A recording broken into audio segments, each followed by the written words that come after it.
ধরো, তুমি ঘুম থেকে উঠে দেখলে তুমি আর বেঁচে নেই। তোমার মৃত্যুর খবর সবখানে ছড়িয়ে পড়েছে, কিন্তু তুমি অনুভব করছো, দেখছো, সব শুনতে পাচ্ছ। তুমি খুন হয়েছ ভবিষ্যতে, এবং খুন করেছে তোমারই একজন। তাহলে তুমি কি করবে?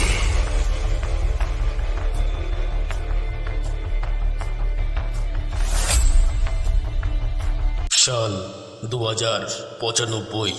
প্রযুক্তি এতটা এগিয়ে গেছে যে সময় ভ্রমণ এখন সীমিতভাবে সম্ভব।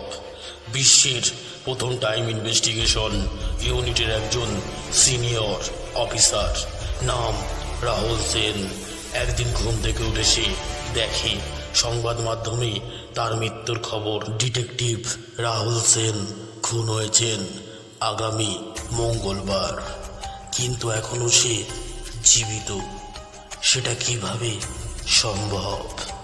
রাহুল সেন জানে এটা কোনো প্রযুক্তিগত ত্রুটি না, এটা কারো করা উদ্দেশ্যমূলক প্রচেষ্টা।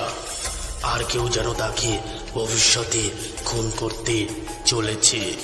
সেজন্য সে নিজেই তদন্ত শুরু করলো।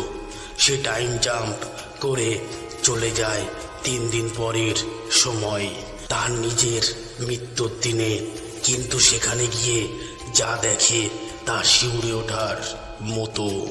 একটি ভবনের ছাদে তার মৃতদেহ পড়ে আছে, শরীরে গুলি, পাশে রক্তে লেখা একটি বাক্য, তুমি নিজেকে বাঁচাতে পারবে না।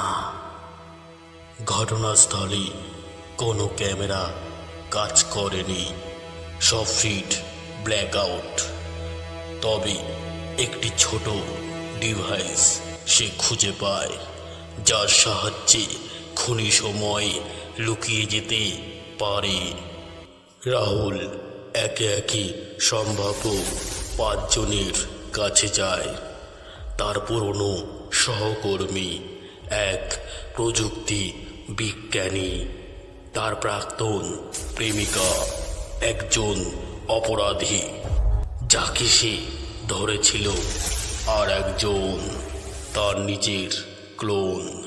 হ্যাঁ, ভবিষ্যতের প্রযুক্তিতে তৈরি হয়েছে রাহুলের এক ক্লোন, যে হয়তো নিয়ন্ত্রণের বাইরে চলে গেছে। তদন্ত চলতে চলতে রাহুল এক সময় মুখোমুখি হয় এক ভবিষ্যতের রাহুলের সঙ্গে।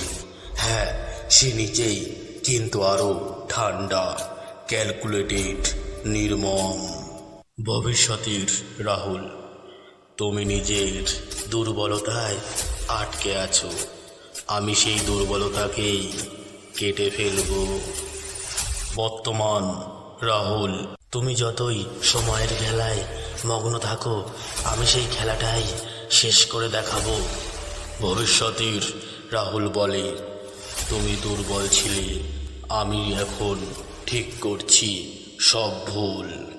বর্তমান রাহুল বুঝে যায় খুনটা করেছে ভবিষ্যতে সে নিজেই নিজেকে বাদ দিতে। এক চূড়ান্ত লড়াই হয়।